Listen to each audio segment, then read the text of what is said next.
Mukunda Jewelers, first ever factory outlet opening soon in Jubilee Hills.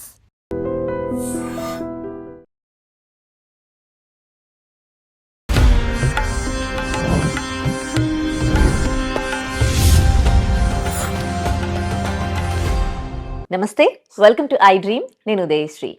త్రివర్ణ గురుపీఠం healing కర్మ guiding soul వ్యవస్థాపకురాలు doctor హరిత గోగినేని గారితో మనం ఉన్నాం, మాట్లాడదాం. నమస్తే మేడం. నమస్తే అమ్మా. ఒక ప్రశ్న మేడం, రక్త సంబంధాలు, స్నేహ బంధాలు, ఇవి రెండింటిలో కూడా ఏది గొప్పది? ఒకే ఇంట్లో పుడతాము, ఇప్పుడు ఆడపిల్లలు కావచ్చు, మగవాళ్ళు కావచ్చు, వాళ్ళు పెరిగి పెద్దగై పెళ్ళిళ్ళు చేసుకొని విడిపోయి ఎక్కడెక్కడో వెళ్ళి బతుకుతూ ఉంటారు. అదే ఎక్కడెక్కడి నుంచో మనము ఒక దగ్గర కలిసి వర్క్ చేస్తూ ఉంటాం, ఆఫీస్లో కావచ్చు, లేదంటే నైబర్స్ కావచ్చు. సో కలిసి పుట్టి పెరిగిన వాళ్ళేమో ఎక్కడెక్కడో వెళ్ళి బతుకుతూ ఉంటే వాళ్ళతో రిలేషన్ కొన్ని డేసే ఉంటుంది. కానీ ఇక్కడ స్నేహితులు అనేవాళ్ళు మాత్రం నైబర్స్ కావచ్చు, వీళ్ళందరూ కూడా జస్ట్ లైక్ ఫ్రెండ్సే కదా, ఆఫీస్లో కో వర్కర్స్ కావచ్చు, వాళ్ళతోనే మనం ఎక్కువ కాలం ఉంటాం. దీన్ని బట్టి రక్త సంబంధం కన్నా స్నేహబంధమే గొప్పదని అనుకోవచ్చా?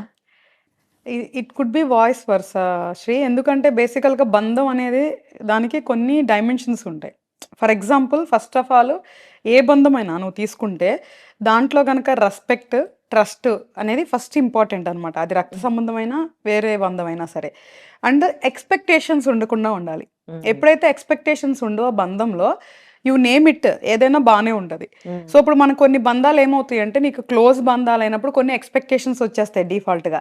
అదే కొంచెం దూరం బంధాలు ఉంటాయి కదా, ఈ స్నేహ బంధాలు, నైబర్స్, వీళ్ళ దగ్గర నీకు ఎక్కువ ఎక్స్పెక్టేషన్స్ ఉండవు.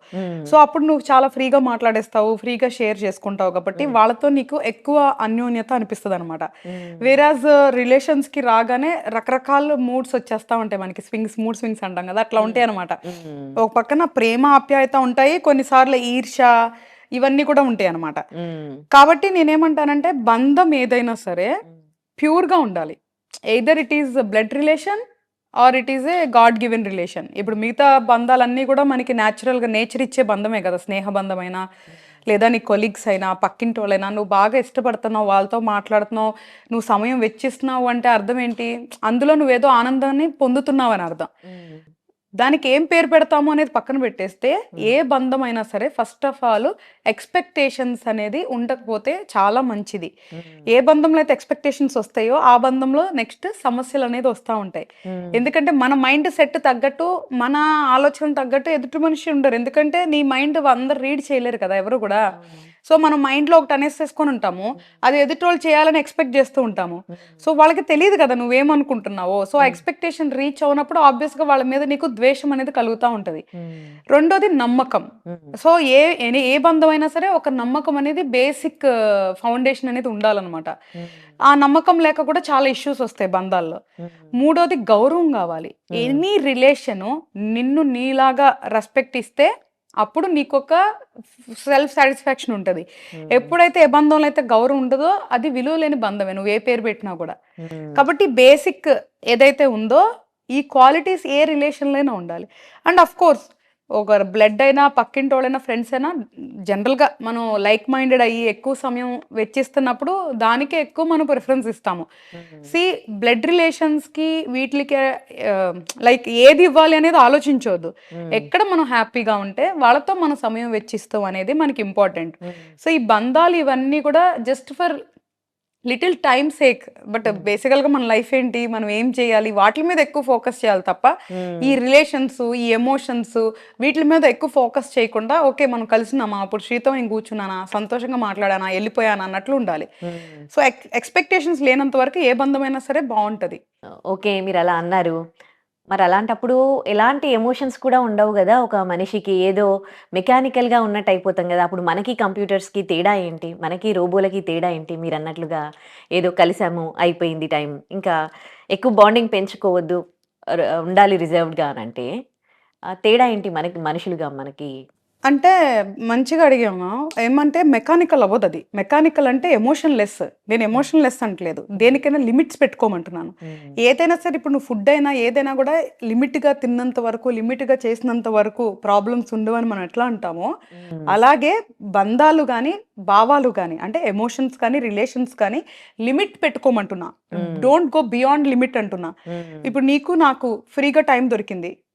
మ్యూచువల్ అండర్‌స్టాండ్‌తో కలిసామా, కూర్చున్నామా, టైం స్పెండ్ చేసామా, ఎళ్లి ఎవరి లైఫ్‌లో వాళ్ళు బిజీగా ఉన్నామా, ఎవరి పనులు వాళ్ళు చేసుకున్నామా.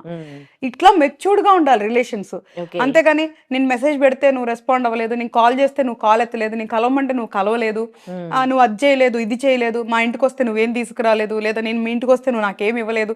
ఇవన్నీ ఎక్స్‌పెక్టేషన్స్ అంటున్నాను. ఎక్స్‌పెక్టేషన్స్ పెట్టకుండా సెల్ఫ్‌లెస్‌గా రిలేషన్‌లో ఉన్నప్పుడు మనం ఏదైతే సమయం కేటాయిస్తామో దానికి ఎక్కువ వాల్యూ ఇస్తాము.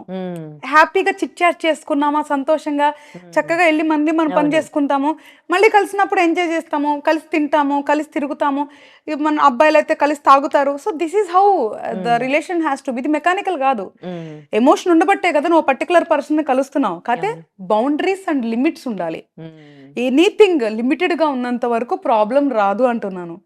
సో ఎమోషన్స్ కి ఈ రిలేషన్స్ మీద ఫోకస్ ఎక్కువ పెట్టొద్దు అంటున్నాను. అది part of your life, that is not your life. Okay. See human life is more beyond it. అది మనం ఏంటి చూడాలి అంటే ఎంతసేపు ఈ రిలేషన్స్ లో కొట్టుకుంటా ఉంటే మనం ఏం చూడలేం కదా. ఓకే. బట్ ఉన్న దాంట్లో హ్యాపీగా ఉండాలంటున్నా. ఓకే, ఏం చేయొద్దు, మనం మాట్లాడుతూ సంతోషంగా ఉండాలంటే అవి కూడా హెల్తీ రిలేషన్స్ పెట్టుకోమంటున్నా. సో ఏదైనా ఇచ్చి పుచ్చుకోవాలి, అది గౌరవమైనా ఎనీథింగ్ కూడా. ఓకే. ఇప్పుడు కొంతమంది ఒక్క కడుపులో పుట్టిన వాళ్ళు కూడా కొట్టుకొని చస్తూ ఉన్నారు. వాళ్ళ మధ్యలో డిఫరెన్సెస్ ఉంటాయి. కొంతమందికి ఫ్రెండ్స్ చాలా ఆప్యాయంగా స్నేహం చేస్తారు. వాళ్ళ మధ్యలో కూడా డిఫరెన్సెస్ వస్తాయన్నమాట. అంటే మనకి మంచి వాళ్ళు దొరకడము, మనతో మంచి వాళ్ళు పుట్టడం, మనల్ని అర్థం చేసుకునే వాళ్ళు పుట్టడం, మంచి స్నేహితులు దొరకడం కూడా కర్మఫలమేనా? 100%. మన ఎవరితో పుట్టాలి, ఎవరితో పెరగాలి, ఎవరితో ఉండాలి, ఎవరితో తిరగాలి, ఇవన్నీ కూడా కంప్లీట్గా మనం ప్రీవియస్ లైఫ్లోంచి క్యారీ ఫార్వర్డ్ చేసిన కర్మానుసారం ఉంటుంది. ఐ థింక్ లాస్ట్ టైం మనం ఇది మాట్లాడుకున్నాం, లేదు నాకు గుర్తులేదు. ఎప్పుడైతే ప్రీవియస్ లైఫ్లో ఈ సోల్ ఈ అన్ని రోల్స్ ఉంటాయి కదా, ఎక్కడన్నా కానీ చీట్ చేయటం కానీ హర్ట్ చేయటం కానీ చేస్తుంటే ఆ పర్టికులర్ రోల్ మాత్రమే ఈ లైఫ్లో డ్యామేజ్ అయి ఉండొచ్చు. అది అబ్జర్వ్ చేసుకొని దాన్ని కరెక్ట్ చేసుకోవాలి. ఇప్పుడు చాలా ఇప్పుడు ఫర్ ఎగ్జాంపుల్ నేను ఉన్నాను, నేను ఎప్పుడు చెప్తుంటాను నాకు బ్లడ్ రిలేషన్స్ కలిసి రాదు, బట్ నాకు ఫ్రెండ్స్ అయితే సూపర్ ఉంటుంది, నా I'm so happy with my friends అని చెప్తాను. అంటే అర్థం ఏంటి అంటే నా బ్యాడ్ కర్మ ఏదైతే ఉందో ఆ రిలేషన్స్ కొన్నిట్లో డ్యామేజ్ అయ్యి ఉందన్నమాట. అందుకే అది నాకు అచ్చి రాలేదు. అంటే అర్థం ఏంటి అంటే దాని మీద ఇంకా నేను ఎక్కువ ఫోకస్ చేయకూడదు, దానికోసం వెంపర్లాడకూడదు. ఎక్కడైతే నాకు గుడ్ కర్మ ఉండి ఏదైతే ఒక పర్టికులర్ రిలేషన్స్ వర్కౌట్ అయింది అంటే దాంతో నేను సర్దుకోవాలి, లేని దానికోసం పాకులాడకూడదు. ఇప్పుడు సపోజ్గా ఫాదర్ రిలేషన్ లేదు ఫర్ కొంతమందికి, దాన్ని అంటే ఇట్ ఈస్ కర్మానుసారం, ఇట్ హ్యాపెండ్ కాబట్టి ఇంకా దానికోసం మనం ఎట్లాగో పాకులాడినా రాదు ఆ బంధం. అర్థమైంది కదా. బట్ కొన్ని బంధాలు ఏంటంటే రిపీటెడ్ చేస్తూ ఉంటారు, స్నేహం కానీ లవ్ కానీ ఇవన్నీ మళ్ళీ మళ్ళీ చాయిసెస్ ఉన్నాయి. బట్ కొన్ని చాయిస్ లేని బంధాలు ఉంటాయి. సో నేను ఏమంటున్నానంటే ప్రతి బంధం కూడా మన కర్మానుసారం వస్తుంది. దాన్ని యాక్సెప్ట్ చేసి మన సాడ్నెస్ ని సప్రెస్ చేసుకుంటే మూవ్ ఆన్ అయిపోతాం అనమాట. బికాస్ ఈ by end of the day everybody has to move on. మనం లైఫ్ లో మూవ్ ఆన్ అవ్వాల్సింది, వేరే ఆప్షనే లేదు. కాకపోతే అది సాడ్ గా అవ్వద్దు, మంచిగా అవుదాం అంటున్నా. ఎందుకంటే ఇవి సబ్ కాన్షియస్ లెవెల్లో ఉంటాయి, ఇవన్నీ నిన్ను హాంట్ చేస్తూ ఉంటాయి, నీకు అనవసరంగా స్ట్రెస్ క్రియేట్ చేస్తాయి, డిప్రెషన్ క్రియేట్ చేస్తాయి, ఇవి సైకలాజికల్గా చాలా ఎఫెక్ట్ అవుతాయి. యాక్చువల్గా ఈరోజు రేపు కొన్ని డిసీజెస్ ఎలా ఉన్నాయో ఫిజికల్గా, but if you observe psychological diseases are becoming more. ఎందుకంటే because of thinking, thought process damage అవటం వల్ల. సో ఈ థాట్ ప్రాసెస్ ఎంత మనం క్లీన్గా పెట్టుకోగలిగితే అంత మంచిది. సో ఎస్, ఇప్పుడు వినేవాళ్ళు అనొచ్చు చెప్పినంత ఈజీ కాదు అని, బట్ కష్టమైతే కాదు, ఇంపాసిబుల్ అయితే అస్సలు కాదు. మనము తలుచుకుంటే సాధించలేదంటూ ఏది ఉండదు ఈ ప్రపంచంలో. సో మనల్ని మనం ట్రైనింగ్ చేసుకుంటే మాత్రం కంపల్సరిగా వీ కెన్ అచీవ్ ఆ స్టేట్ ఆఫ్ మైండ్. అప్పుడు మనకి ఇవన్నీ బాధ అనిపించవు. కాబట్టి ఎప్పుడైతే ఒక బంధం డ్యామేజ్ అవుతుందో ఒక లైఫ్లో, ఇమీడియట్గా వాళ్ళు రిమైండ్ చేసుకోవాల్సింది ఏంటంటే ఓకే దీని పర్టికులర్ కర్మ I'm going through, I have to accept అని వాళ్ళు స్లోగా వాళ్ళు మౌల్డ్ చేసుకొని హేట్రేడ్ లేకుండా, సాడ్నెస్ లేకుండా we have to let it go. అది జస్ట్ మనం మూవ్ ఆన్ అయిపోవాలి. ఓకే. సో, మీకు కర్మ సిద్ధాంతం గురించి అన్నీ తెలుసు కదా! సో, ఫ్రెండ్స్‌తో ఎలా ఉండాలో తెలుసు. బ్లడ్ రిలేషన్‌లో మీరు ఎలాంటి ఇబ్బందులు పడ్డారో తెలుసు. సో, అందుకోసమని అన్ని జాగ్రత్తలు తీసుకుంటారు గదా!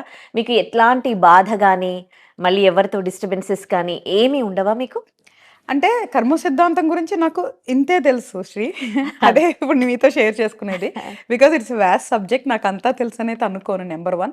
యెస్, నేనెప్పుడైతే చిన్నప్పుడే నా కర్మ సిద్ధాంతం గురించి నాకు అర్థమైందో, ఫస్ట్ నేను యాక్సెప్ట్ చేయటానికి ఫస్ట్ ప్రాసెస్ చేసుకుంటా. అండ్ ఇప్పుడు మీరేదో మైక్ పెట్టేసి కెమెరా పెట్టారు కదా అని నేను నోటికొచ్చిందో, లేదో తెలుసో తెలీదో నేనసలు ఈ రోజు వరకు ఎక్కడా చెప్పననమాట. నేనేదైతే గో త్రూ అయ్యానో, నేనేదైతే నేర్చుకున్నానో, ఏదైతే మనం నేను చెప్తాను. అసలు చేయలేనిది ఏ రోజు నేనసలు చెప్పను. సో, నేనెప్పుడైతే ఇది కర్మ సిద్ధాంతం అనేది ఉందని నేను 13 ఇయర్స్ అప్పుడు నేను అర్థం చేసుకున్నానో, ప్రతి సిట్యుయేషన్‌లో ఫస్ట్ ఏం చేస్తానంటే యాక్సెప్ట్. ఓకే. అంగీకరించాలి అని చెప్పి ఫస్ట్ అంగీకరించే ప్రాసెస్ చేస్తాను. దాని తర్వాత క్షమించటం. హ్మ్. ఒకవేళ వాళ్ళది తప్పు అనుకో, క్షమించే ప్రాసెస్ చేస్తాను. సో, ఒకవేళ వాళ్ళతో నాకు ఎమోషన్ ఎక్కువుంది అనుకో, మర్చిపోయే ప్రాసెస్ చేస్తాను. So, it's a very big thing. It is not small thing. ఏ మనిషికైనా ఇది చాలా కష్టమైన విషయం. ఎందుకంటే మనం మనుషులం. మనం అంతా కూడా బంధాలు, భావాల మధ్య కొట్టుమిట్టాడుతూ ఉండే ఒక హ్యూమన్స్, అంటే ఒక మనుషులం మనం. కాబట్టి ఎవరికైనా అది కష్టమే. కానీ ప్రయత్నిస్తే మాత్రం అవుతది. నేనెప్పుడూ గూడా ఫస్ట్ నేనేం చేస్తానంటే ఏదన్నా బంధంలో ఒక ఇష్యూ వచ్చింది అంటే నేను యాక్సెప్ట్ చేస్తాను. ఒకవేళ నువ్వు నా దగ్గర నుంచి దూరం అవ్వాలనుకుంటున్నావు అనుకో, నేను యాక్సెప్ట్ చేస్తాను. వెంటపడను, వేధించను, నిన్ను తిట్టుకోను, బాధపడను. సో, ఇదొక ప్రాసెస్ అనమాట. నన్ను నేను మౌల్డ్ చేసుకునే ప్రాసెస్. అండ్ కొంతమంది అన్నెసెసరీగా ఇప్పుడు కొంతమంది ఉంటారు.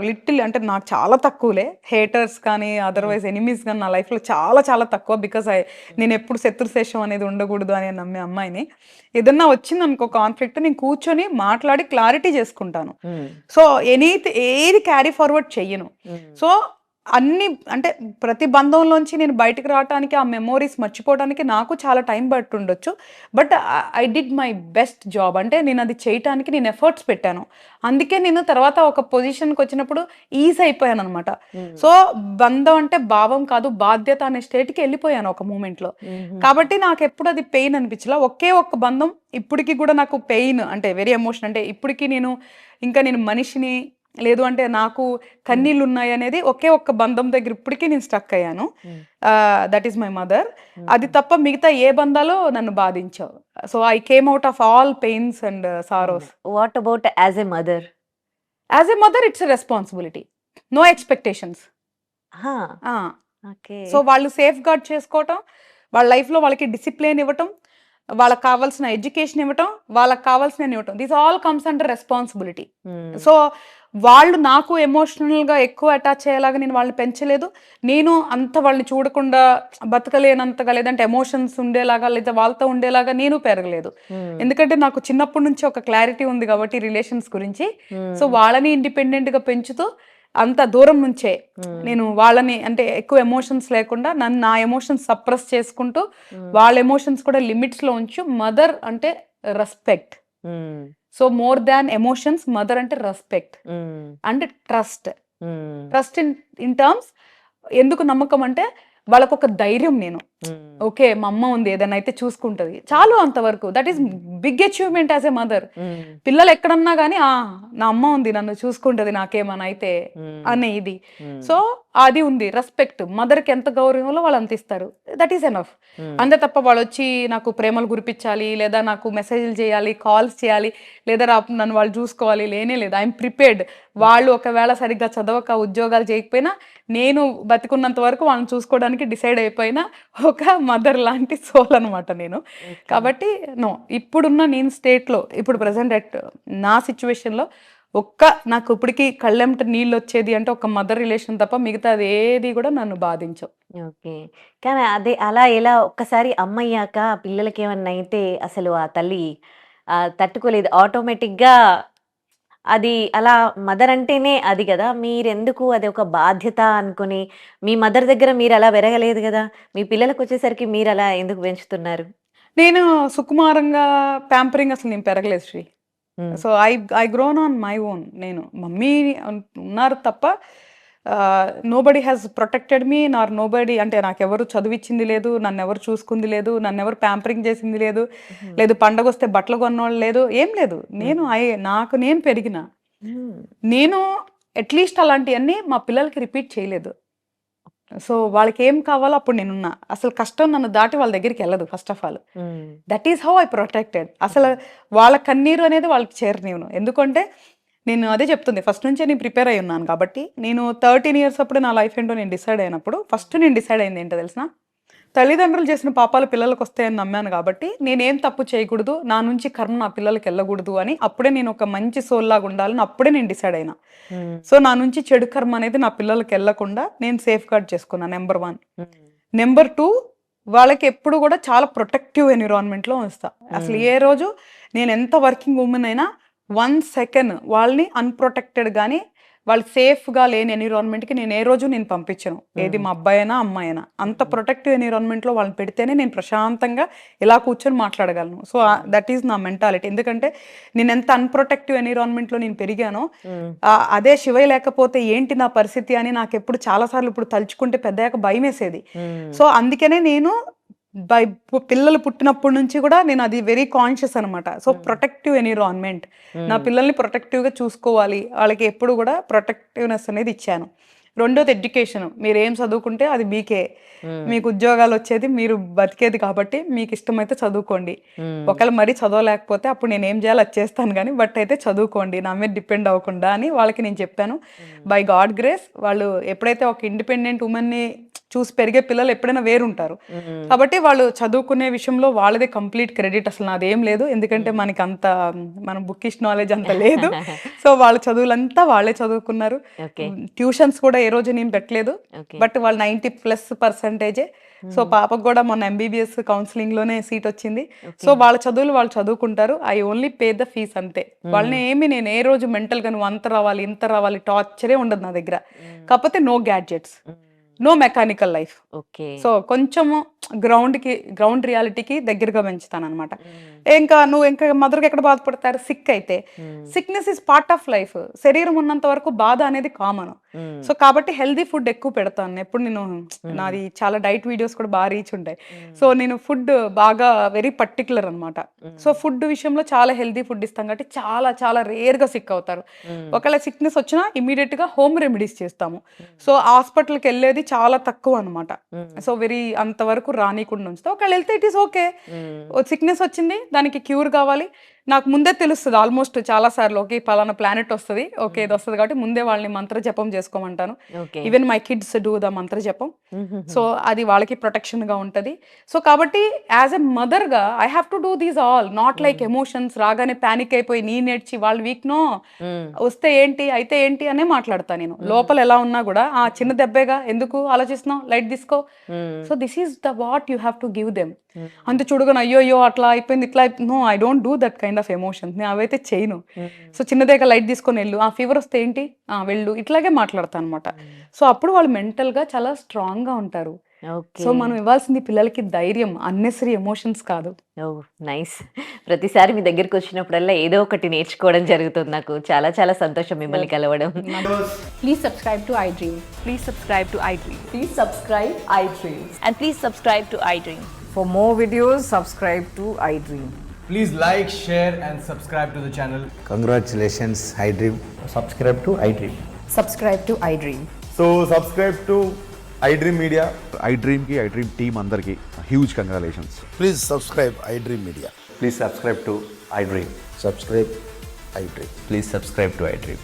iDream అంటే నా కళల ఛానల్ను సబ్స్క్రైబ్ చేసుకున్న నోరు తిరుగుతలేదు, మీరైతే గంట గుర్తు కొట్టండి. For more such videos, please subscribe to iDream. Subscribe to iDream. Please subscribe to iDream. Please subscribe iDream Media. Please do subscribe to iDream. Please subscribe to iDream Media. For best entertainment and information, please subscribe iDream. And don't forget to subscribe to iDream.